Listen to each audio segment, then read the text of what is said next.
العلي العظيم.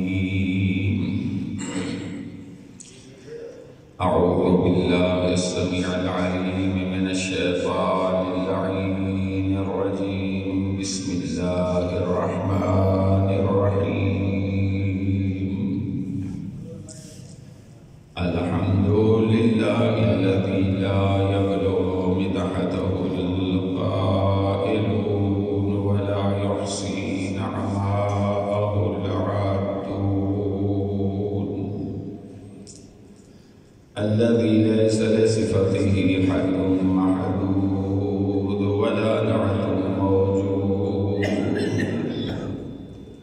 ثم الصلاة والسلام على الرسول المسدد المصطفى الأمجد، أعني أبا القاسم محمد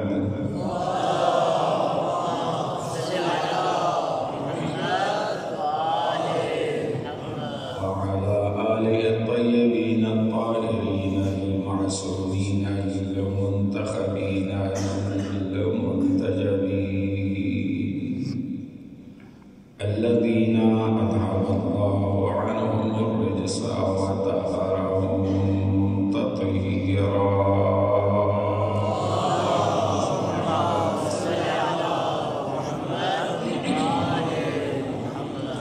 واللعن الدائم على أعدائهم أجمعين من يوم عداوتهم إلى يوم الدين. أما بعد، فقد قال الله سبحانه وتعالى في كتابه المجيد وفرقانه الحميد وقوله الحق. بسم الله الرحمن الرحيم. يا أيها الذين آمنوا اتقوا الله وكونوا مع الصادقين.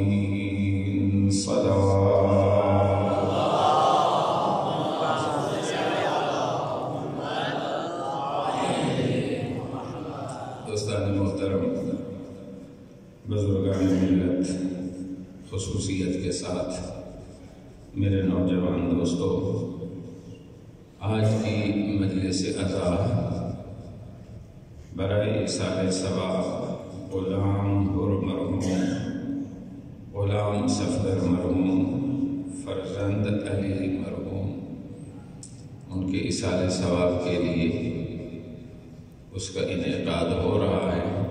آپ تمام حاضرین سے التماس ہے ان مرحومین کے ایصال ثواب کے لیے 1 مرتبہ سورہ فاتحہ اور 3 مرتبہ سورہ توحید کی تلاوت فرما دیجیے. بسم اللہ الرحمن الرحیم.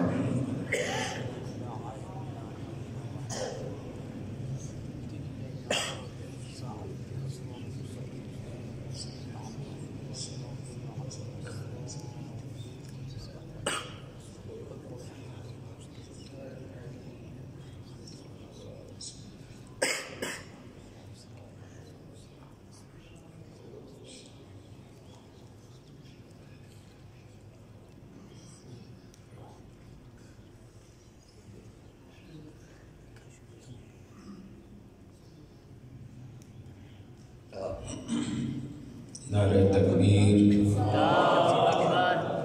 خدا آپ کو سلامت رکھے. ماشاءاللہ کافی تعداد میں مومنین تشریف فرما ہیں. سب اپنی اپنی زبانوں کو معطر کیجیے اور میرے ساتھ دیجیے نعرہ تکبیر. آباد و شاد رہے. نعرہ رسالت، نعرہ رسالت. رب کریم آپ کی مشکلات آسان فرمائے. نعرہ حیدری،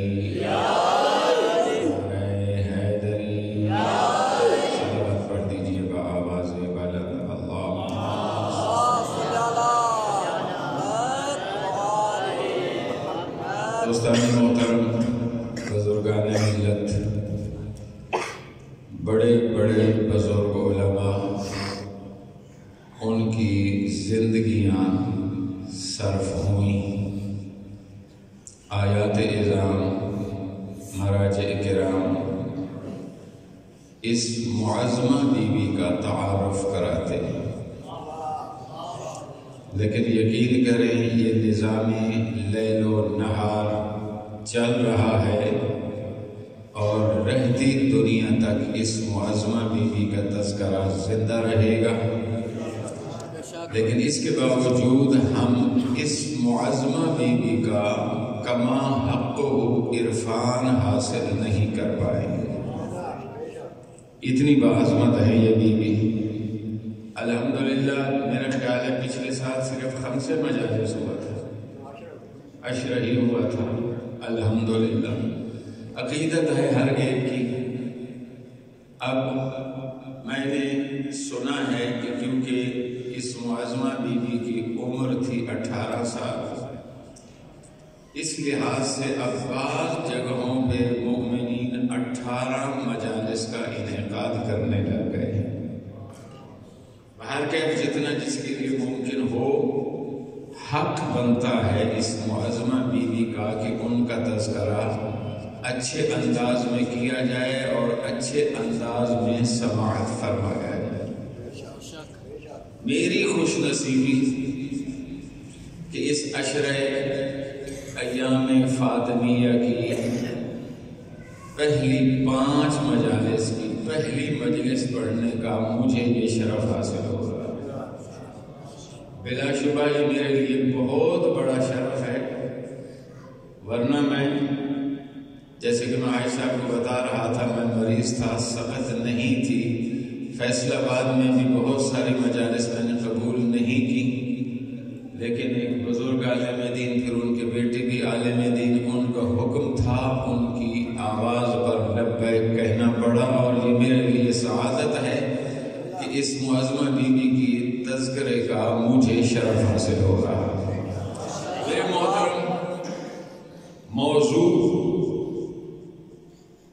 جناب سیدہ فاطمہ الزہرا سلام اللہ علیہا، اللہم صلی علیہا،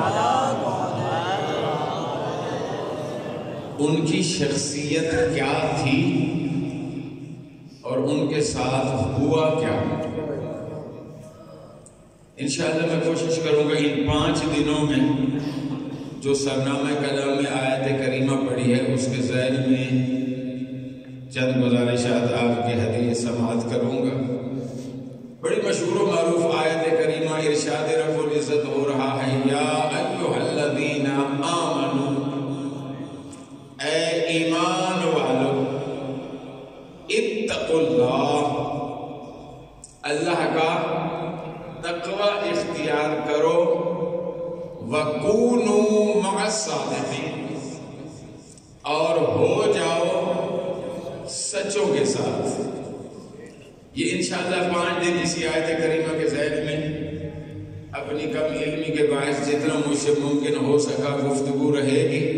سب سے پہلے ایمان والوں سے کس چیز کا مطالبہ کیا جا رہا ہے؟ تقوی کا۔ تقوی ہے کیا؟ ہم لوگ بیٹھ کے ایک دوسرے کے بارے میں آرگومنٹ دے رہے ہوتے ہیں، فلاں بندے میں بڑا تقوی، فلاں بندہ بڑا متقی ہے۔ آواز سپیکر کی کچھ زیادہ تیز تو نہیں ہے؟ یعنی سمجھ آ رہے ہیں میرے الفاظ؟ تقوی ہے کیا؟ اب اس کی مختلف تعبیرات، بعض علماء نے تقوی کا یہ معنی لکھا کہ کچی زمین ہو، اس کے اوپر جب بارش آتی ہے تو بارش کی وجہ سے پھسلن ہوتی ہے، اس پھسلن میں جو آپ قدم سنبھال کے رکھتے ہیں، اگر قدم سنبھال کے نہیں رکھا تو پھسلیں گے، اس غفلت کے نتیجے میں بازو یا ٹانگ ٹوٹ سکتی ہے۔ علماء نے فرمایا اس پھسلن میں، اس پھسلن والی زمین کے اوپر جو آپ پھونک کر قدم رکھتے ہیں، سنبھال کر قدم رکھتے ہیں، اس احتیاط کا نام تقوی ہے۔ بعض علماء نے تقوی کا یہ ترجمہ کیا۔ بعض علماء فرماتے ہیں تقوی کسی عمل کا نام نہیں ہے، بلکہ تقویٰ ایک کیفیت قلبی ہے. کوئی ظاہر سی بات ہے کہ دینی ادارے میں گفتگو ہے اور میرے لیے بہت بڑی سعادت ہے کہ طلاب اعزام زیر منبر تشریف فرما ہے اور ایک بزرگ عالم دین جن کا شمار میرے اساتذہ میں ہوتا ہے، تو ان کے لیے تو یہ سبق سنانا ہے. بچوں کے لیے تھوڑی سی گزارشات ہیں. بعض علماء نے فرمایا تقویٰ کسی عمل کا نام نہیں ہے، تقویٰ ایک قلبی کیفیت کا نام ہے. اس قلبی کیفیت کو میں ایک مثال کے ذریعے سمجھاتا ہوں. بعض دفعہ گاڑی اپنی اویلیبل نہیں ہوتی، جیسے میں اب اپنی گاڑی پہ نہیں آ سکا، بس پہ آیا، تو کہیں غدیر کا پروگرام میں نے پڑھنے جانا تھا، تو وہاں ایک مومن ہے جس کی اپنی ٹیکسیاں چلتی ہیں. اسے میں نے فون کیا کہ جناب ایک ٹیکسی چاہیے، فلاں جگہ میں نے جشن پڑھنے جانا ہے. تو انہوں نے کہا واہ مولانا، میں نے کل ہی ایک نئی گاڑی لی ہے، میں یہی سوچ رہا تھا کسی اچھی جگہ میں اس گاڑی کی بسم اللہ ہو. تو کہتے ہیں اس سے بڑھ کر اور کیا ہے کہ آپ اس میری گاڑی میں پہلی مرتبہ سوار ہو کے مولا کا جشن پڑھنے جائیں گے. گاڑی بھی بالکل نئی اور ڈرائیور بھی بالکل نیا، 19 یا 20 سال کا. اور آپ کو پتا ہے کہ جوش ہوتا ہے اس عمر میں، 150 سے اوپر ہو گئے تھے، زندگی سٹارٹ ہوتی ہے. اب جب وہ موٹر وے پہ آیا جناب 120، چلو سمجھ میں آتا ہے 120 ایک نارمل سپیڈ ہے، 130 40 50، جب وہ 60 پہ گیا تو میں نے اسے سمجھانا شروع کیا میاں گاڑی آہستہ چلاؤ، جرم بھی ہے. اور پھر ایک دو میں نے واقعات سنائے کہ جناب ایک ایکسیڈنٹ میں نے اپنی آنکھوں سے دیکھا، ایسا پورا ایکسیڈنٹ کے وہاں لاشوں کو کاٹ کاٹ کے نکالا گیا. لیکن اس بچے کو نوجوان خون تھا، سمجھ نہیں آئی. تو میں نے غنیمت یہی سمجھا، سیٹ بیلٹ باندھو، کتاب پڑھی تھی، کتاب اٹھا کے پڑھنا شروع کیا. اور مزے کی بات تو آپ بھی جانتے ہیں، جب کتاب پڑھنا شروع کرو نیند بڑی مزے کی آتی ہے. مجھے نیند آ گئی. میں نے یہ سوچا کہ چلو نیند میں مرے گے، اتنا پتہ بھی نہیں چلے گا کہ مرے بھی ہیں یا نہیں. اچانک بریکوں کی چرچراہٹ سے میری آنکھ کھلی، دیکھتا کیا ہوں، وہ سوئی جو 160 پہ تھی اچانک 10 پہ آ گئی. میں نے کہا بھئی کیوں روک لی گاڑی؟ بیٹا کیوں روکی گاڑی؟ کہتے مولانا صاحب دیکھیے سامنے وہ سپیڈ بریکر ہے. میں نے کہا جس سپیڈ سے آ رہے تھے اس سپیڈ سے گزر جاتے، چھلانگ لگا کے سپیڈ بریکروں کے اوپر سے گزر جاتے.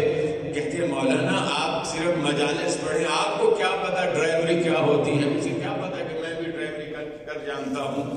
تو کہتے آپ کا کام ہے مجالس پڑھنا، ڈرائیوری کرنا ہمارا کام ہے. اگر ان جنگوں سے میں سپیڈ سے گزرتا، یا اس کے کوئی چمٹے وغیرہ ٹوٹ جاتے، یا اس کا بمپر ٹوٹ جاتا. میں نے کہا ٹوٹ جاتا کیا ہے، آپ کی ذاتی گاڑی تھوڑی ہے، آپ جا کے اپنے شام کو دہاڑی لے لیتے یا مہینے بعد تنخواہ لے لیتے. گاڑی ٹوٹتی مالک کی، آپ کو کیا تکلیف ہے؟ تو خوش مدی نظروں سے مجھے دیکھ کے کہتے مولانا آپ کو نہیں پتا، اگر میں گاڑی توڑ کے لے جاؤں گا شام کو مالک مجھ سے پوچھے گا کہ یہ گاڑی کیسے توڑی. وہاں مجھے سمجھ آیا کہ تقویٰ کا معنی یہ ہے جس کے دل کے اندر یہ احساس پیدا ہو جائے کہ آخر ایک دن مرنا بھی ہے، خالق ہم سے پوچھ سکتا ہے بتا زندگی کیسے گزار کے آیا. یہ جب جذبہ انسان کے دل میں پیدا ہو جاتا ہے کہ جس مالک نے مجھے دنیا میں بھیجا ہے وہ مجھ سے پوچھ بھی سکتا ہے کہ بتا میں نے تجھے نعمتوں بھری زندگی عطا کی تھی، بتا تو اسے کہاں خرچ کر کے آیا. سبحان اللہ. بعض علماء نے تقویٰ کا یہ معنی بتایا ہے کہ یہ احساس جب بندے کے اندر پیدا ہو جائے، یقین کریں پھر وہ مومن بن جاتا ہے. جنہیں زیارات کا موقع نصیب ہوا ہے، مشہد مقدس بازار امام رضا علیہ السلام، اس کے مین گیٹ کے اوپر انٹری گیٹ ہے، اس کے اوپر فارسی میں امام خمینی علیہ رحمہ کی طرف منسوب ایک جملہ لکھا ہوا ہے،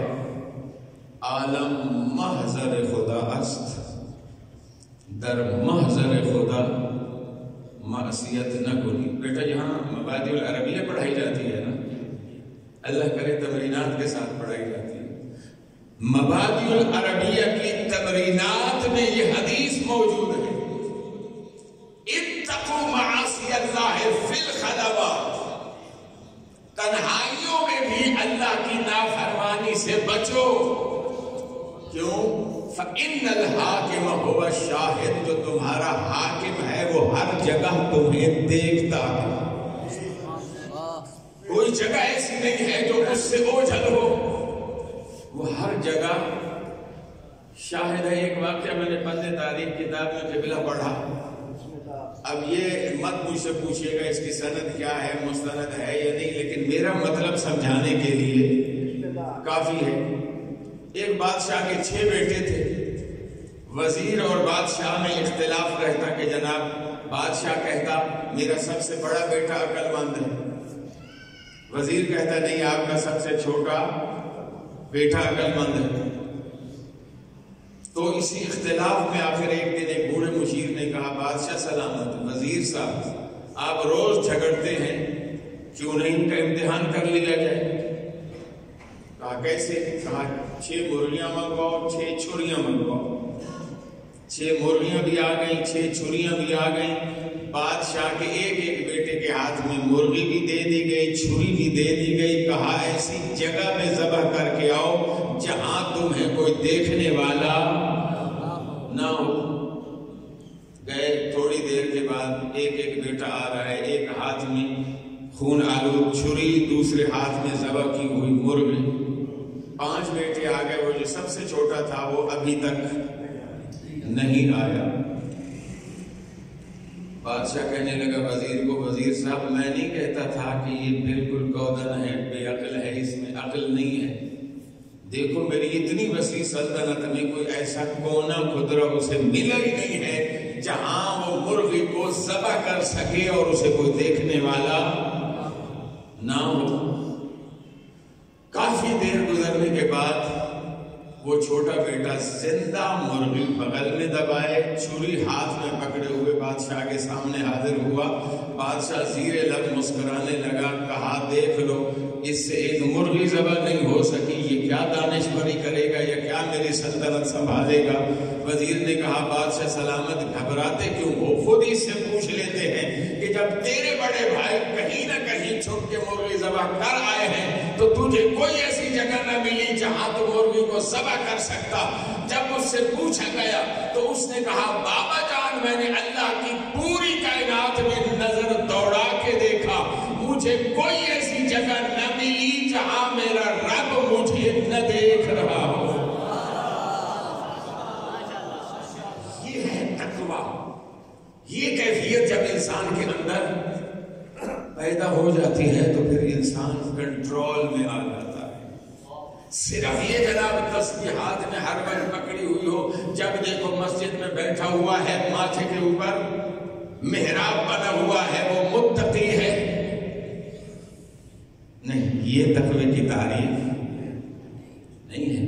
ہم نے تقوی یہ سمجھا ہوا ہے 5 وقت کی پابندی سے نماز پڑھتا ہو.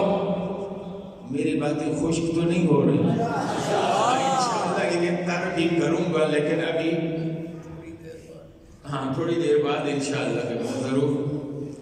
تو میرے محترم ہم سمجھتے ہیں بس 5 وقت کا پکا نمازی ہو, سال بعد روزے رکھتا ہو, حج بھی کیا ہوا ہو, بلکہ الحاج ہو, جناب کیا بات ہے, یہ تو پکا مومن ہے. کیا خیال ہے؟ اتنی حد تک کافی ہے.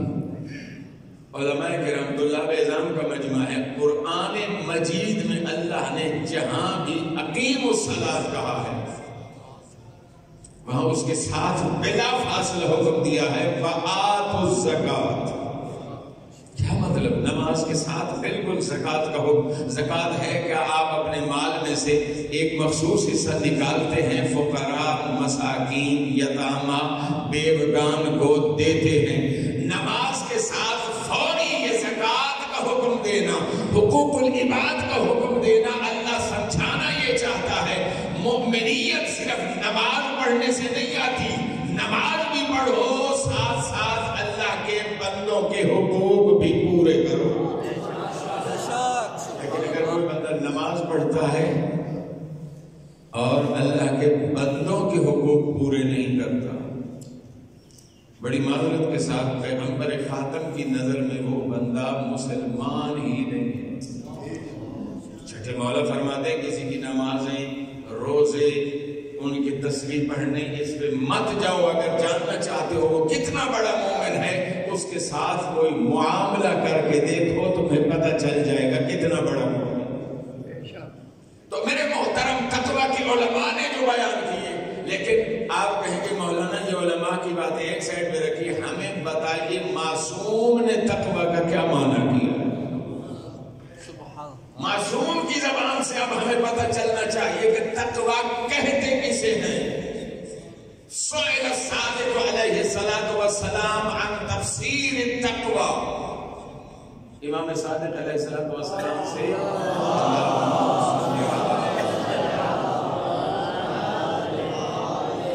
تقویٰ کی تفسیر کے متعلق پوچھا گیا، مولا تقویٰ کسے کہتے ہیں جس کے بارے میں قرآن میں جگہ جگہ حکم دیا جا رہا ہے اتقوا اللہ، اللہ کا تقویٰ اختیار کرو۔ تو معصوم نے بڑا خوبصورت تقویٰ کا معنی بیان کیا، بڑی عمدہ تفسیر معصوم نے بیان کی۔ معصوم ارشاد فرماتے ہیں تقویٰ یہ ہے اللہ یراک حیث نہاک ولا یفقدک حیث امرک۔ تقویٰ یہ ہے کہ جہاں ہونے کا اللہ نے تجھے حکم دیا ہے وہاں سے غائب نہیں ہونا، اور جہاں جانے سے اللہ نے روکا ہے وہاں اللہ تجھے کبھی بھی دیکھے نہ۔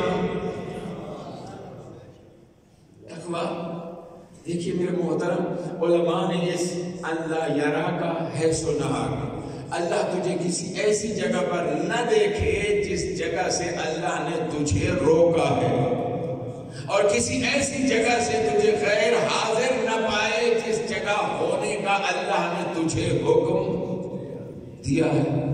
اس کی علماء نے آسان لفظوں میں وضاحت کیا بیان کی؟ معصومین ارشاد فرماتے ہیں علماء، اس معصومین کے فرامین کی روشنی میں فرماتے ہیں اس فرمان معصوم کا مطلب یہ ہے تقویٰ نام ہے اس بات کا واجب کوئی چھوٹنے نہ پائے اور حرام کسی کا ارتکاب ہونے نہ پائے۔ میرے ماتھے میں آپ کو محراب نظر آ رہا ہے؟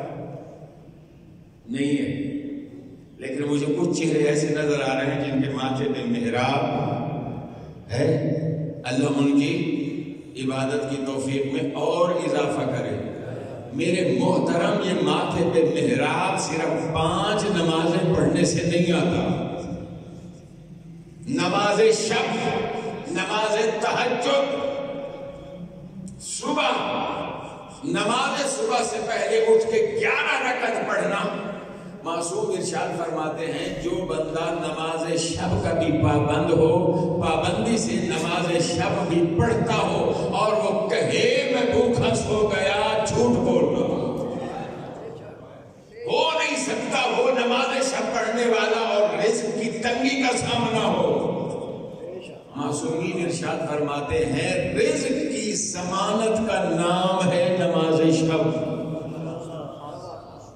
نماز شب میرے محترم اللہ کی وہ عبادت ہے جس ایک بڑا توجہ سے سماعت فرمائیے گا، ایک دینی ادارے میں پڑھ رہا ہوں اور پوری ذمہ داری سے عرض کر رہا ہوں، نماز شب وہ واحد عبادت ہے جس کی قضا افضل ہے۔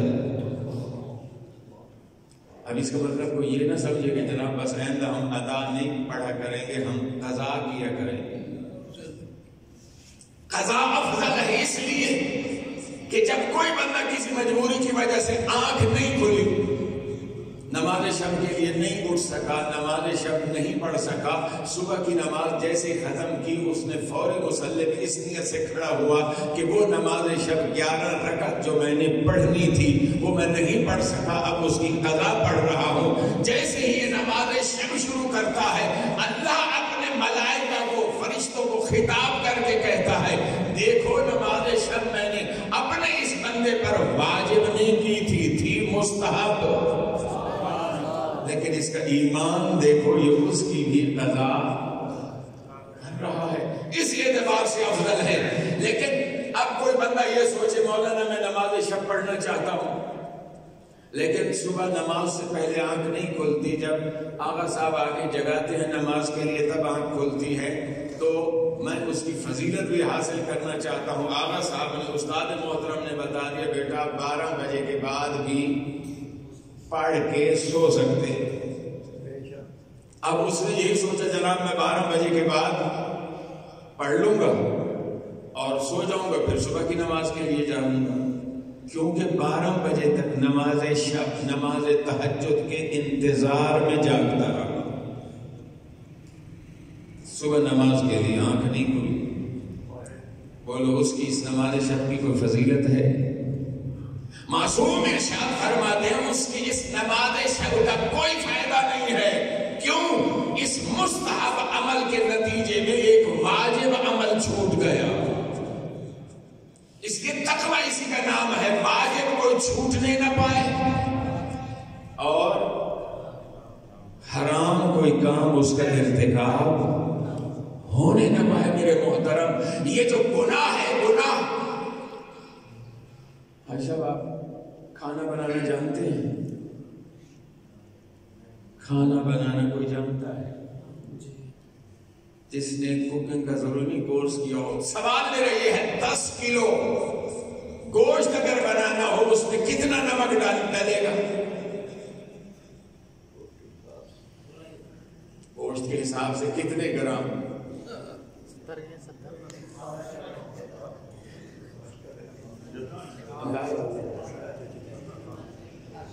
فرض کریں 100 گرام، 100 گرام وہ 10 کلو اگر گوشت آپ بنائیں، اس میں سارے مسالے ڈالیں، جو جدید شان مسالے، بریانی مسالے سارے ڈال دیں، لیکن اس میں اگر آپ نمک نہ ڈالیں، مجھے بتاؤ وہ سالن کھانے کے قابل ہوگا یا نہیں؟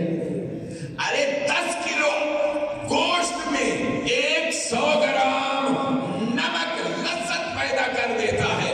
معصوم بھی یہی ارشاد فرماتے ہیں تمہارا گناہ کو چھوڑنا تمہاری عبادت میں لذت کو پیدا کر دیتا ہے، بالکل اسی طرح جس طرح نمک کھانے میں لذت کو پیدا کر دیتا ہے۔ آپ دعائیں پڑھتے نہیں ہیں؟ اے میرے معبود میرے وہ گناہ بخش دے جو دعا کے راستے میں رکاوٹ بن جاتے ہیں۔ دعا تو ہم بڑی مانگتے ہیں جی، وہ مقاتل بن سلیمان کی دعا میں نے 100 دفعہ پڑھی، ان کے روایت میں یہ جملے ملتے ہیں، یہ 100 مرتبہ پڑھ کے دعا مانگو، اگر دعا قبول نہ ہو تو مجھ پر لعنت کرنا۔ پتہ نہیں آپ نے بھی یہ پڑھا ہوگا جملہ، لیکن ہم دعا مانگ رہے ہیں، دعا قبول نہیں ہو رہی۔ اور جناب جو مولوی صاحب نے ہمیں دعائیں بتائیں، خود قرآن میں اللہ نے وعدہ فرمایا ہے ادعونی استجب لکم، مجھ سے مانگو میں اللہ تمہاری دعاؤں کو قبول کروں گا، لیکن ہم دعا مانگتے ہیں، دعا قبول نہیں ہوتی۔ تو ہم پھر مولوی صاحب کے پاس آ کے آتے ہیں، مولانا کو اور اس کو اعلیٰ دعا بس۔ اب یہ نہیں سوچتے کہ دعا قبول کیوں نہیں ہو رہی؟ میرے محترم بلا شبہ اللہ کا وعدہ برحق ہے، مجھ سے دعا مانگو میں قبول کروں گا، لیکن دعا کے بھی کچھ شرائط ہیں، دعا کے بھی کچھ اوقات ہیں، دعا کے بھی کچھ مقامات ہیں۔ میں نے حدیث مبارک میں پڑھا ہے جس بندے کے اندر بھی ایک حرام کا لقمہ چلا جائے، ایک حرام کا لقمہ، کیا ہوتا ہے اس کا اثر؟ معصوم ارشاد فرما رہے ہیں 40 دن تک اس کی کوئی دعا قبول نہیں ہوتی، ایک لقمہ حرام سے۔ 5 دن میں انشاءاللہ فدق کا تذکرہ بھی آئے گا۔ فدق جانتے ہو نا کیا ہے؟ انشاءاللہ آخری دن یا آخری سے پہلا اور آخری دن، یہ 2 دن میں نے انشاءاللہ فدق کے بارے میں آپ پور 1975 تک فدق کے ساتھ کیا ہوا، اگر مجھے موقع ملا تو پوری اس کی جو فگرز ہیں میں وہ بتاؤں گا کہ 1975 تک فدق کہاں کہاں گیا، اس کے ساتھ کیا کیا ہوا. موقع اگر ملا تو ضرور انشاءاللہ عرض کروں گا. تو فدق ہم پڑھیں، لیکن اس فدق کے لیے ضروری ہے کہ ہمیں یہ پتہ ہو حقوق العباد کی ادائیگی کتنی مہم ہے. ہم جو بیٹھ کے اپنی مجالس میں نعرہ لگاتے ہیں فدق کے چوروں پر لعنت کرتے ہیں نا، لعنت، فدق کے غاصبوں پر لعنت کہہ دیا نا، کہنا بھی چاہیے، کہتے ہیں. لیکن میرے محترم میں گزارش کر کے جا رہا ہوں، پتہ نہیں پہلے بھی علماء نے بتایا ہوگا، فدق پڑھنے سے پہلے، فدق کے چوروں پر لعنت کرنے سے پہلے، ان سے تبرع کا اظہار کرنے سے پہلے ہمیں اتنا پتہ ہونا چاہیے کہیں ہم نے بھی کسی کے حقوق روکے ہوئے تو نہیں ہیں. اگر ہم نے بھی کسی کے حقوق، خاص طور پہ یہی خمس، یہی فدق ہے. فدق کس کا حق ہے؟ رسول کی بیٹی کا. خمس کس کا حق ہے؟ اولاد رسول کا. اگر میں اولاد رسول کا حق خمس ادا نہیں کرتا، اخلاقی طور پہ بھی، میں نہیں کہہ رہا کوئی آیت ہے یا کوئی حدیث ہے، اخلاقی طور پر بھی مجھے کوئی حق نہیں پہنچتا فدق کے چوروں پر لعنت کرنے. اچھا ایک بات میرے مائنڈ میں ابھی آئی، میرے محترم، اگر شیعہ حضرات درود، اہل سنت حضرات درود پہ اعتبار کر جائے نا تو بڑی آسانی ہو جائے. اللہ نے درود بھیجا، جن ہستیوں پر بھیجا ان پر درود آیا. اب ہمارے اہل سنت بھائی درود کو گھر بتانے بیٹھ جاتے ہیں، علی اہلہ و ازواجہ، یوں گھر بتانا شروع کر دیتے. آپ خط لکھیں مجھے فیصل آباد، آپ کا کام ہے خط کو لفافے میں بند کریں، اس کے اوپر میرا ایڈریس لکھ دیں، لیٹر باکس میں ڈال دیں، کافی ہے نا. یا آپ بھی یہاں موٹر سائیکل پہ سوار ہوں، لیٹر باکس کے پاس کھڑے ہوئے ہیں کہ جناب ڈاکیہ کب آئے گا خط لینے کے لیے. اب جیسے ہی ڈاکیہ آئے وہ ڈاک لے کے چلے، آپ اس کے ساتھ ساتھ جناب ایک خط فیصل آباد بھی پہنچانا ہے. بولو مجھے ڈاکیہ ہمیں کیا کہے گا؟ فاتر العقل سمجھے گا یا نہیں؟ اور میاں جب آپ نے ڈاک کا نظام ہے، گورنمنٹ کا نظام ہے، جب آپ نے خط ڈال دیا اور خط کے اوپر ایڈریس بھی لکھ دیا، جہاں کا ایڈریس ہے وہاں یہ خط پہنچے گا. ایسے ہی میرے محترم، میرے مسلمان بھائی بھی اگر درود پر اعتبار کر جائیں تو بڑی آسانی ہو جائے. جدھر جدھر اللہ نے درود بھیجا ہے درود پہنچے گا. درود کو گھر بتانے کی ضرورت. اسی طرح لعنت کے بارے میں بھی اگر میرے شیعہ حضرات جو شیعہ بھائی بیٹھے ہیں وہ بھی اگر اعتبار کر جائیں نا تو بہت ساری آسانیاں پیدا ہو جائیں. ہم بھی لعنت کو گھر بتانے بیٹھ جاتے ہیں. لعنت اتنی بیوقوف نہیں ہے. لعنت جب ابھی پیدا ہی ہوئی تھی. کب پیدا ہوئی تھی لعنت؟ یعنی جب اس کا جنم دن تھا، ابھی پہلا ہی دن تھا لعنت کا. کب تھا؟ پہلی خلافت کے وقت، جب اللہ نے حضرت آدم علیہ السلام کی تخلیق مکمل کی اور کہا فَقَعُوا لَهُ سَاجِدِينَ، سارے ملائکہ اسے سجدہ کرو الا ابلیس نے سجدہ نہیں کیا. تو اللہ نے کیا فرمایا تھا؟ اِنَّ عَلَيْكَ لَعْنَتِي، ابلیس تجھ پر میری لعنت ہے. میرے محترم، اس قدسی ماحول میں بھی جب اللہ نے لعنت بھیجی، لعنت بھولی نہیں ہے، بھٹکی نہیں ہے. اتنے سارے فرشتوں کو چھوڑ کر کہاں پہنچی؟ وہ جو مستحق لعنت تھا. میرے محترم، یہی عرض کر رہا ہوں، لعنت کو گھر بتانے کی ضرورت نہیں ہے، بس بھیج دو جیسے اللہ نے فرمایا الا لعنت اللہ علی الظالمین.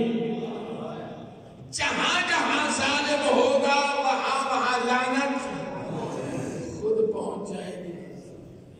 بات تھوڑی سی سخت ہو گئی میرے محترم، یعنی عرض یہ کرنا چاہ رہا ہوں میرے محترم، جب ہم کسی مولوی صاحب سے فدق سن رہے ہوں یا کسی مولوی صاحب کو موجود ہے مولانا آپ نے فدق پڑھنا ہے تو اس سے پہلے ہمیں اتنا ہوشیار ضرور ہونا چاہیے کہ کہیں ہم بھی فدق کے چور تو نہیں. لہذا میرے محترم اسلام ہمیں حکم دے رہا ہے اتقوا اللہ، اللہ کا تقوی اختیار کرو. کل مزید انشاءاللہ تقوی کے بارے میں گفتگو ہوگی. آج جو دوسرا سیکشن میں نے انتخاب کیا ہے وہ کیا ہے؟ کونو مع الصادقین. تقوی اختیار کرو اور ہو جاؤ سچوں کے ساتھ. بھائی صاحب آپ جھوٹ تو نہیں بولتے نا، سچ ہی بولتے ہیں. بھائی صاحب سچ، آپ میرے عزیز جھوٹ تو نہیں بولتے نا، سچ ہی بولتے ہیں نا. یہ بھی سچی قبلہ صاحب یقیناً سچے. طلاب اعظام جتنے ہیں ماشاءاللہ طالب علم اور جھوٹ ہو نہیں سکتا. اللہ فرما رہا ہے ہو جاؤ سچوں کے ساتھ. کیا مطلب؟ ہو جاؤ حاجی صاحب کے ساتھ، ہو جاؤ اس عزیز کے ساتھ، ہو جاؤ ان طلاب جامع جعفریہ کے ساتھ. میں کسی اور کی بات کیوں کروں؟ میں بھی سچا ہوں، میں بھی جھوٹ نہیں بولتا. تو آیت کا میں یہ ترجمہ سمجھوں کہ اللہ یہ فرما رہا ہے شاکری ہو جاؤ اپنے ساتھ. کیا خیال ہے؟ تو آپ کہیں گے مولانا وہ سچے جنہیں تم سچے کہو وہ اور ہیں، جنہیں اللہ سچا کہے وہ اور ہیں.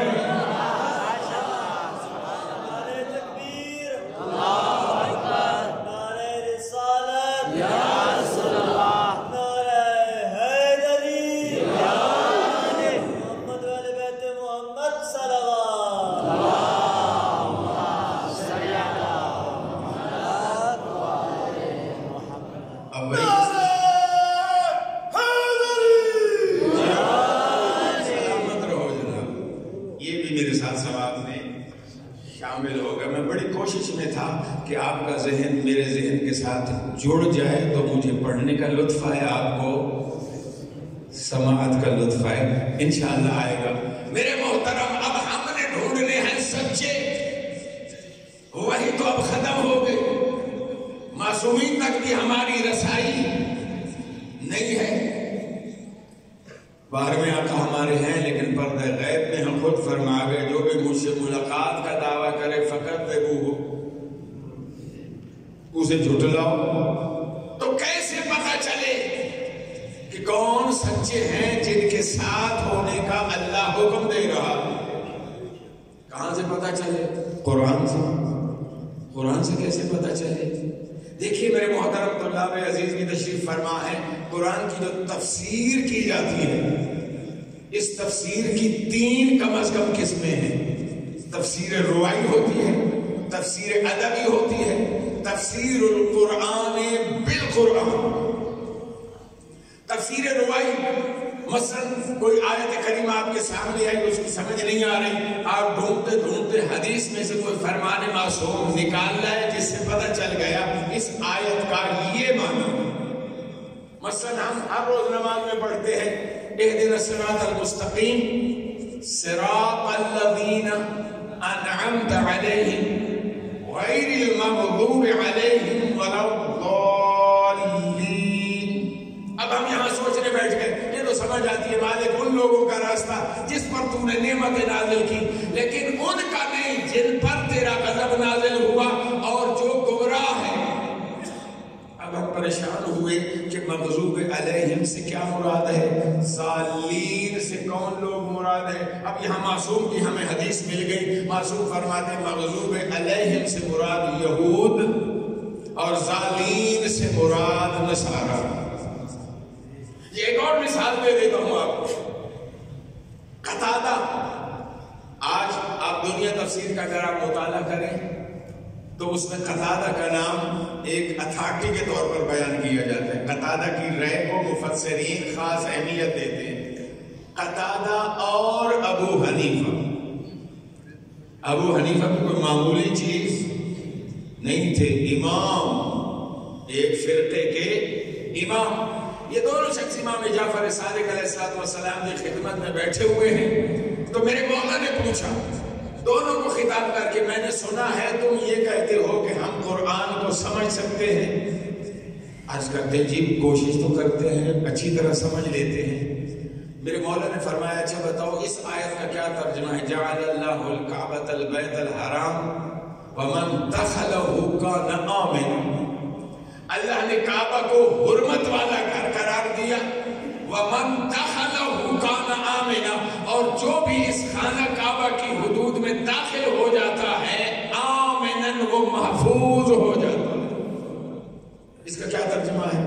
اس کی کیا تفسیر ہے؟ تو دونوں بزرگان عرض کرنے لگے فرزند رسول اس کا مطلب یہی ہے کہ جو کعبہ کی حرم کی حدود میں آ جاتا ہے اس کی جان بھی محفوظ ہے، اس کا مال بھی محفوظ ہے، اس کی عزت بھی محفوظ ہے.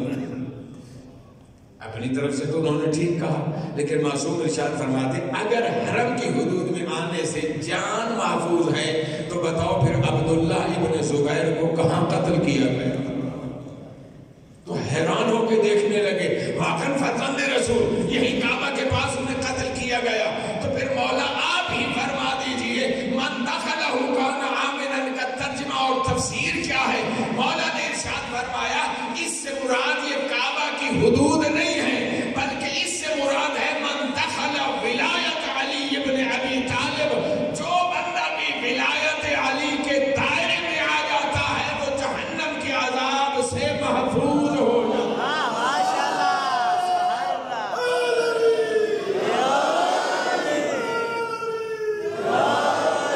جی میرے محترم، اس لیے ہر بندہ قرآن نہیں سمجھ سکتا. تو اب قرآن کی ایک تیسری جو قسم ہے تفسیر القرآن بالقرآن.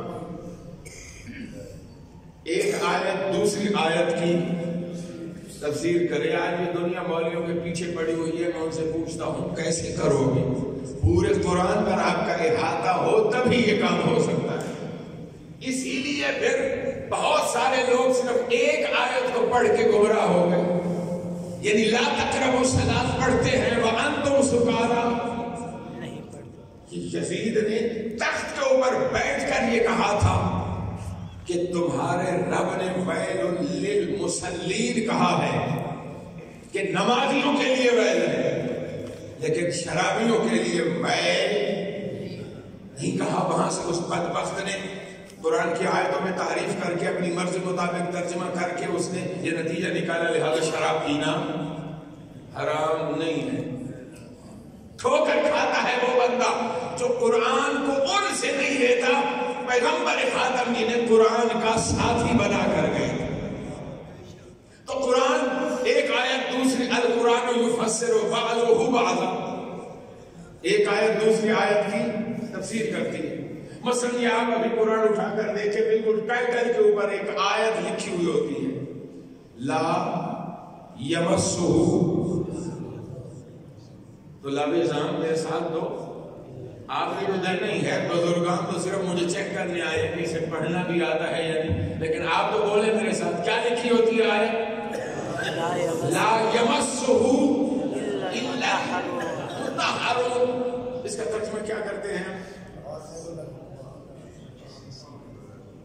میں ترجمہ کر دیتا ہوں. اگر کوئی یہ ترجمہ کر رہا ہے اسے مت چھوؤ، یہ ترجمہ نہیں ہے. وہاں نہیں فعل نہیں ہونا چاہیے، یہاں فعل مضارع ہے، مضارع منفی. اس کا ترجمہ یہ ہے قرآن کو چھو نہیں سکتا کوئی بھی الا مگر وہ چھو سکتے ہیں جو مطہر ہیں، جنہیں پاک کیا گیا ہے، جو باطہارت ہے. اچھا اس کا مطلب یہ ہوا اس آیت کا کہ کوئی بھی بغیر طہارت کے بندہ قرآن کو نہیں چھو سکتا، نہیں چھو سکتا. کبھی ایسا نہیں ہوگا کہ کسی نجس بندے نے قرآن کو چھوا ہو؟ چھو لیتے ہیں نا. اچھا کبھی آپ نے دیکھا ہو کسی نجس بندے نے قرآن کو چھوا ہو اور وہ وہی پتھر کا بن گیا؟ نہیں ہوا کبھی ایسا. ہوا ہے ایسا یہ جو اصل کلمہ ہی نہیں پڑھتے کافر ہیں، ان کے پاس قرآن نہیں ہے، قرآن کو اٹھاتے ہیں چھوتے ہیں یا نہیں؟ تو پھر قرآن تو کہہ رہا ہے لا یمسہ الا مطہرون، قرآن کو صرف وہ مس کر سکتے ہیں جو مطہر ہیں.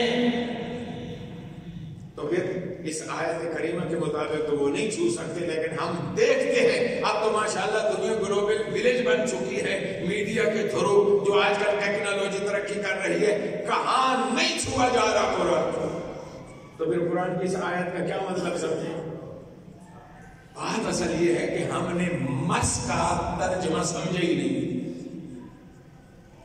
وہ سورہ مریم میں فَتَمَثَّلَ لَهَا بَشَرًا سَوِيًّا، جبریل آئے ایک بشر کی شکل میں اور کیا آگے کہا؟ لِأَهَبَ لَكَ غُلَامًا زَكِيًّا، مجھے میرے رب نے بھیجا ہے تاکہ میں تجھے ایک ذکی، ذہین، فطین لڑکے کی خوشخبری دوں. تو جناب مریم نے کیا کہا؟ تھوڑا سا میرے ساتھ بیدار ہو کے چلیے. کیا کہا جناب مریم نے؟ کیسے ہو سکتا ہے وَلَمْ يَمْسَسْنِي بَشَرٌ، حالانکہ مجھے تو بس بشر نے مس ہی نہیں کیا، ٹچ ہی نہیں کیا، چھوا ہی نہیں ہے. اس جملے کا ظاہری مطلب کیا ہے کہ صرف چھونے سے بچہ ہو جاتا ہے؟ بولو تھوڑا سا میرے ساتھ ہو. ایک علمی ادارہ ہے، علمی محفل میں بنانا چاہ رہا ہوں. تو کیا کبھی صرف چھونے سے بچہ حاجی صاحب ہو سکتا ہے؟ نہیں. تو جناب مریم کیا فرما رہی ہیں؟ مجھے کسی بشر نے کبھی چھوا ہی نہیں ہے. تو بات پتہ ہے اصل میں کیا؟ ہم نے مس کا صحیح ترجمہ کیا ہی نہیں. مس کا ترجمہ یہاں چھونا نہیں ہے، بلکہ یہاں حق کے تصرف ہے. یعنی جناب مریم بطول کہنا یہ چاہتی ہے ابھی کوئی انسان ایسا ہے ہی نہیں جو مجھ پر حق کے تصرف رکھتا ہو، اس لیے میں ماں نہیں بن سکتی. اللہ فرما رہا ہے لا یمسہ الا المطہرون. ارے قرآن کے معانی بہت دور رکھے ہوئے ہیں، ان معانی تک رسائی وہی پا سکتے ہیں جو مطہر ہیں. قرآن کے معانی تک رسائی حاصل. میں نے کبھی مثال دے دی قتادہ اور ابو حنیفہ کی. سامنے کی آیت ہے وہ نہیں سمجھ سکے کہ من دخلہ کان آمنا کا کیا ترجمہ ہے. تو قرآن کے معانی تک رسائی کون حاصل کر سکتا ہے؟ مطہرون، جو باطہارت. میں کہوں جناب 2 مرتبہ غسل کروں، 2 مرتبہ وضو کروں، گور پانی میں 4 مرتبہ میں نے اپنے کپڑوں کو پاک کیا، اب تو میں باطہارت ہو گیا، مطہر ہو گیا نا. پھر اس کا مطلب یہ ہے کہ یہ 2 غسل، 4 وضو، 6 دفعہ کپڑوں کو پاک کرنے سے اب جب میں قرآن اٹھاؤں گا تو مجھے قرآن کے معانی سمجھ میں آنا شروع ہو جائیں گے نا. بولو. اب قرآن کی آیت کا تو یہی ترجمہ بن رہا ہے کہ اس کے معانی تک رسائی انہیں حاصل ہے جو مطہر ہے. بولو میں 2 دفعہ غسل کرنے سے مطہر بنوں گا یا نہیں؟ 4 دفعہ وضو کرنے سے مطہر بنوں گا یا نہیں؟ لباس میں کوئی شک و شبہ تھا، میں نے 6 دفعہ پر میں دھو لیا، مطہر کہلاؤں گا یا نہیں؟ اگر میں مطہر کہلاؤں گا تو پھر جیسے قرآن اٹھاؤں مجھے قرآن کے معانی سمجھ میں آنے چاہیے نا، آنے چاہیے، لیکن آتے نہیں ہیں. کیوں؟ اس لیے کہ ہم نے ایک آیت کو سامنے رکھ کے مفہوم اور مطلب نکالنے کی کوشش کی.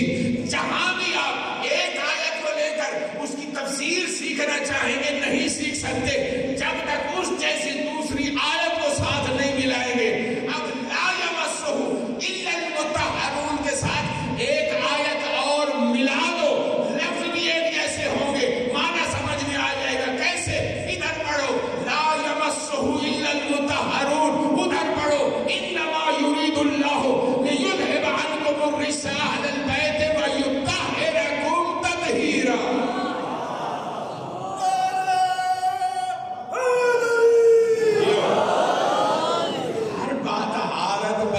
بات نہیں ہو رہی ان کی جن کی طہارت کا اعلان قرآن میں اللہ نے کیا الراسخون فی العلم کہا ہے۔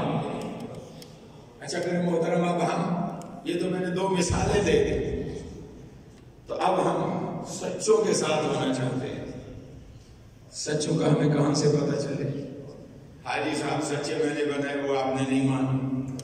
اس عزیز کو سچا بنایا، یہ اتنے طلاب علم ان کے استاد، میرے بھی استاد تشریف فرما ہیں، انہیں میں نے ایسا سچا بنایا، آپ نے نہیں مانا۔ پھر میں نے اپنے بارے میں کہا سچا، تو میں بھی ہوں نہیں مانا۔ کیوں؟ یہ ایسے نہیں ہیں جن کے بارے میں اللہ حکم دے ان سچوں کے ساتھ ہو جاؤ۔ تو پھر ایسے سچے ہمیں تلاش کرنے چاہیے نا، کہ جن کے ساتھ ہونے کا اللہ حکم دے رہا ہے۔ یہ بھی قرآن سے ہی پتہ چلے گا۔ کیسے پتہ چلے گا؟ بار بار آ رہے ہیں، مسلسل آ رہے ہیں اور بحث کر رہے ہیں۔ حضرت عیسیٰ علیہ السلام اللہ کے بیٹے ہیں، اللہ کے نبی سمجھا رہے ہیں خدا کے بندے، ان کا تو کوئی باپ نہیں ہے، تو وہ کیسے اللہ کے بیٹے ہو گئے؟ اور اگر تمہارے پاس دلیل یہی ہے کہ حضرت عیسیٰ علیہ السلام کا کیوں کہ باپ نہیں ہے، اس لیے ان کا باپ اللہ ہے اور وہ اللہ کے بیٹے ہیں، تو قرآن میں آیت آ گئی ان مثل عیسیٰ عند اللہ کمثل آدم خلقہ من تراب۔ اگر اس بنیاد پر عیسیٰ کو اللہ کا بیٹا مان رہے ہو تو یہ تو پھر چھوٹے بیٹے بنتے ہیں، ان سے بڑے اللہ کے بیٹے تو حضرت آدم علیہ السلام ہو گئے، اس لیے کہ حضرت آدم علیہ السلام کا تو نہ باپ تھا نہ ماں تھی، لیکن وہ پھر بھی اڑے ہوئے ہیں۔ آج مجھے پابند بھی کیا گیا ہے وقت کا، غالباً پچھلے خمسے سے لوگ ڈرے ہوئے ہیں کہ یہ مولوی تو نان سٹاپ بولتا ہے۔ نان سٹاپ نہیں بولتا، میری کوشش ہوتی ہے کم وقت میں، اگر میں پروفیشنل خطیب ہوتا تو میری کوشش ہوتی 50 کی بجائے 40 دیہاتری لگاؤ نکلو۔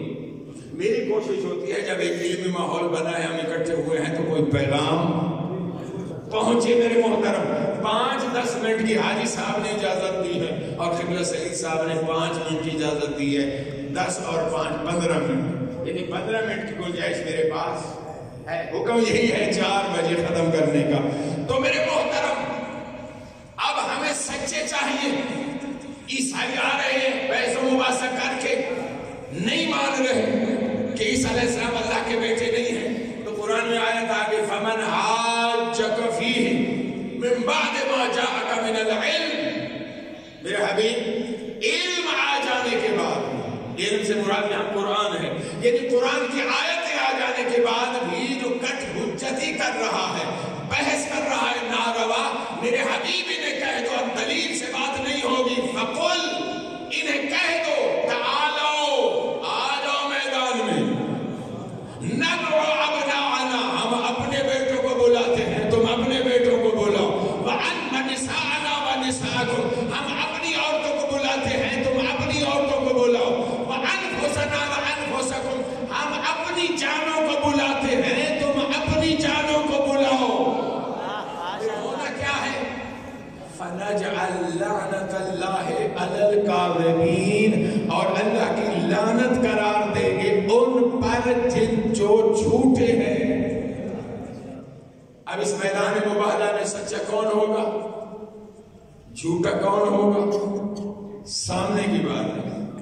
جب عیسائیوں نے دیکھا نہ آتا ہوا، صاحب تفسیر کشاف زمخشری نے بڑا خوبصورت نقشہ کھینچا ہے۔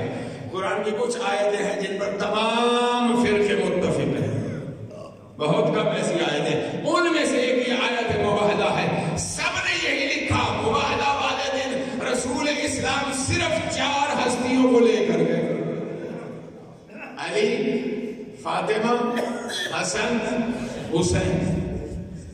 صاحب تفسیر کشاف نے تو بڑا خوبصورت نقشہ پیش کیا کہ جب پیغمبر خاتم نکلے آخذن بید الحسن، مولا حسن کی انگلی پکڑی ہوئی تھی، محتضنا للحسین، مولا حسین کو گود میں اٹھایا ہوا تھا، فاطمہ تو تمشی خلفہ اور ان کی بیٹی فاطمہ رسول کے پیچھے چل رہی تھی، اور وہ علی یمشی خلفہ علی فاطمہ کے بھی پیچھے چل رہے تھے۔ یعنی یہ نقشہ بنا کر پیغمبر بتا رہے ہیں میری بیٹی جب بھی باہر آتی ہے نبوت اور امامت کے حجاب بندے آتے ہیں. محمد والے محمد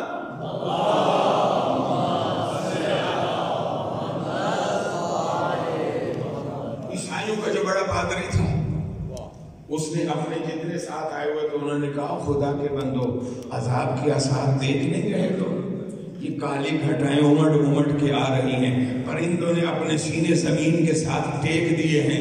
اس کا مطلب یہی ہے حالات اچھے نہیں ہیں, فوراً جزیہ دینا قبول کرو, ان کے ساتھ مباہدہ کبھی نہ کرنا. اچھا مباہدہ کیا ہے؟ اپنے حضرت اللہ کے لیے عرض کر رہا ہوں, جا کے تفسیر کی کتابیں پڑھ کے دیکھیے گا. مباہدہ کا مطلب مقابلہ نہیں ہے. مباہدہ کا مطلب کوئی اس طرح کا مقابلہ نہیں ہے کہ چھت سے چوتھی منزل سے چھلانگ لگاتے ہیں, جو زندہ بچ گیا وہ سچا, جس کی ٹانگیں ٹوٹ گئی وہ جھوٹا. آگ میں کود جاتے ہیں, جسے آگ جلا لے وہ جھوٹا, جو آگ سے زندہ نکل آئے آگ اسے کچھ نہ کہے وہ سچا. نہیں میرے محترم, مباہلہ ہے ابتحال سے. ابتحال کا معنی کیا ہوتا ہے؟ تضرع الی اللہ, اللہ کی بارگاہ میں لو لگا, اللہ سے اپنا روحانی رابطہ جوڑنا, اور اس کے بعد مناجات میں بد دعا کرنا. اب مباہلہ کے میدان میں تو ادھر عیسائی ہیں ادھر پنجتن ہیں, اب مباہلہ یہ ہونا ہے کہ دونوں نے اللہ سے لو لگا کے دوسرے کے لیے عذاب کی دعا کرنی ہے. عیسائیوں کے جب عالم نے دیکھا تو کیا کہا؟ انی لارا وجوہا, میں ایسے چہرے دیکھ رہا ہوں, ایک چہرہ نہیں ایسے چہرے دیکھ رہا ہوں. لو سأل اللہ ان یزیل الجبل من مکانہ, اگر یہ اللہ سے دعا کرتے کہ یہ پہاڑ اپنی جگہ چھوڑ دے, پہاڑ جگہ چھوڑ دے گا. اچھا آپ سے ایک سوال کرتا ہوں میرے محترم, یہ عیسائی جو مباہلہ کرنے آئے انہوں نے پیغمبر کا چہرہ پہلی دفعہ دیکھا تھا, پہلے پیغمبر سے بحث کر کے گئے.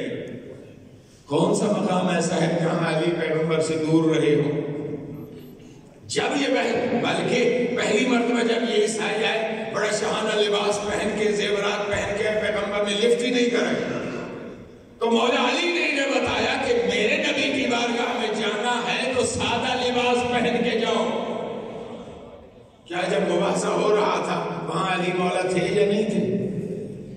مولا حسن کے بارے میں, مولا حسین کے بارے میں تو یہ ہے جب بھی دربار سجدہ تھا یہ دونوں گوٹ میں بیٹھے ہوتے تھے.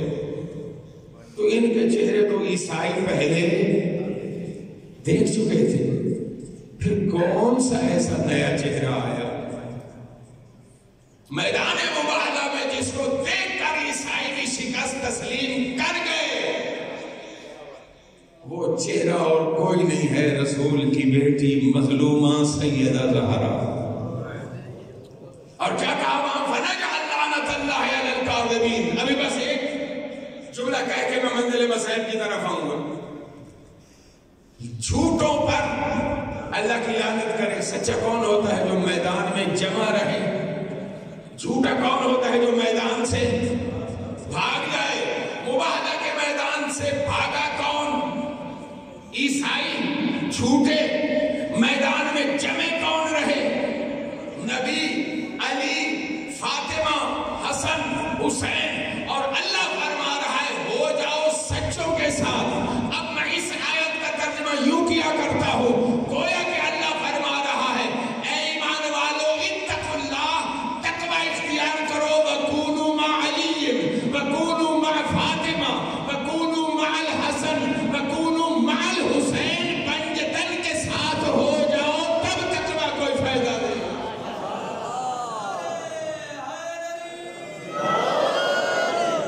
اچھا آپ جتنے حضرات بیٹھے ہیں ماشاءاللہ اردو ہماری قومی زبان ہے. یہ الگ بات ہے بعض علاقوں میں ہماری اردو نہیں سنی جاتی. جی اردو نہیں سرائکیج پڑھو, خبریں سمجھ میں آ جاتی ہیں, ڈرامے بھی اردو میں سمجھ آ جاتے ہیں. اب اردو جاننے والے بیٹھے ہیں, میں آپ سے سوال کرتا ہوں آپ کیسا ہیں؟ میں پٹھان والی اردو نہیں بول رہا, اپنی جو اردو ہے وہ بول رہا ہوں. میں آپ سے پوچھوں آپ کیسا ہیں؟ بولو ٹھیک ہے یہ میرا جملہ، ماشاءاللہ پڑھے لکھے حضرات تشریف فرما سر ہلا رہے ہیں کہ نہیں؟ کیوں؟ میں کسی ایک بندے سے تو حال نہیں پوچھ رہا نا، سب سے پوچھ رہا ہوں۔ یہاں مجھے کہنا کیا چاہیے تھا؟ آپ لوگ کیسے ہیں؟ تو جو مجھ جیسے گناہگار کے لیے شایان شان نہیں ہے کہ مخاطب کے مطابق میں نے واحد تثنیہ یا جمع استعمال کرنا ہے۔ آیہ مباہلہ میں کیا ہے؟ ابناءنا، ابن کا معنی علماء کرام بولو میرے ساتھ، آپ نے پڑھا ہے، میں تو پڑھ کے بھلا چکا ہوں، اب آپ سے ہی میں نے سبق لینا ہے۔ ابن ایک بیٹا، دو بیٹوں کے لیے ابنان رفی حالت میں، ابنین نسبی جری حالت میں، ٹھیک، اور جمع ابنا۔ قرآن نے کتنے لفظ استعمال کیے؟ ابنا، ابنا جمع کا کم از کم 3 پر اطلاق ہوتا ہے۔ تو اب مباہلہ میں پیغمبر خاتم کو کم از کم کتنے بیٹے لانے چاہیے تھے؟ 3۔ پیغمبر خاتم کتنے بیٹے لے کر آئے؟ 2۔ اچھا، امرأتن ایک عورت، امرأتان یا امرأتین 2 عورتیں، نساءن من غیر لفظ ہی، یہ اسی امرأتن کی جمع ہے۔ نساء کا معنی ہوتا ہے عورتیں۔ اب لفظ آیت مباہلہ میں آئے نساءنا و نساءکم، پیغمبر خاتم کتنی عورتیں لے کر آئے؟ 1۔ تو یہ پیغمبر کا عمل آیت کی لفظوں کے مطابق نہیں ہوا۔ اچھا، انفس نفس، جان ایک، نفسان 2، انفس اسی نفس کی جمع ہے، تو کم از کم جانیں کتنی آنی چاہیے؟ کم از کم 3 نہ پیغمبر کتنوں کو لے کر آئے؟ یا کم از کم اللہ ہی ایسے لفظ استعمال فرما دیتا، ندعو ابنینا، ہم اپنے 2 بیٹوں کو بلاتے ہیں، وَإِمْرَأَتَنَا، ہم اپنی عورت کو بلاتے ہیں، وَنَفْسَنَا، اور ہم اپنی جان کو بلاتے ہیں۔ جیسے جیسے فرد ہے اس کے مطابق صیغہ اللہ استعمال کر سکتا تھا یا نہیں؟ اس کے مطابق استعمال نہیں کیا۔ 2 بیٹے آئے، یہاں تثنیہ استعمال نہیں کیا تاکہ کوئی یہ نہ کہے جی اللہ نے بلائے ہی 2 تھے، ہم اپنے بیٹوں کو کہاں سے بھیجتے؟ اللہ نے جان بلائی ایک تھی، ورنہ جان پیغمبر تو اور بہت تھے۔ اگر ایک لفظ نہ ہوتا تو ہم بھی جا سکتے تھے، عورتیں بھی اور بہت تھی جو پیغمبر کی عورتیں کہلاتی تھی، لیکن کیا کرے، قرآن نے بلایا ہے ایک عورت کو نہیں۔ میرے محترم، ان کے اس اعتراض کو اللہ نے جمع کے سیغے بتا کر بند کر دیا کہ دیکھو ابناءنا، اپنے بیٹوں کو، اگر بھرے مدینہ میں کوئی اور نبی کے بیٹے ہوتے تو وہ آتے، اور پورے بھرے مدینے میں علی کے علاوہ کوئی اور جان پیغمبر ہوتا تو آتا۔ نبی صرف علی کو لے آئے اور بتا دیا دیکھو پوری دنیا میں اگر کوئی جان پیغمبر ہے تو وہ فقط علی ہے۔ وقت بڑا تیزی سے گزر گیا، بڑی معذرت کے ساتھ پہلا دن کچھ آپ کے ساتھ ذہن کی تاریں ملانے میں مجھے بھی ٹائم لگا۔ کل سے انشاءاللہ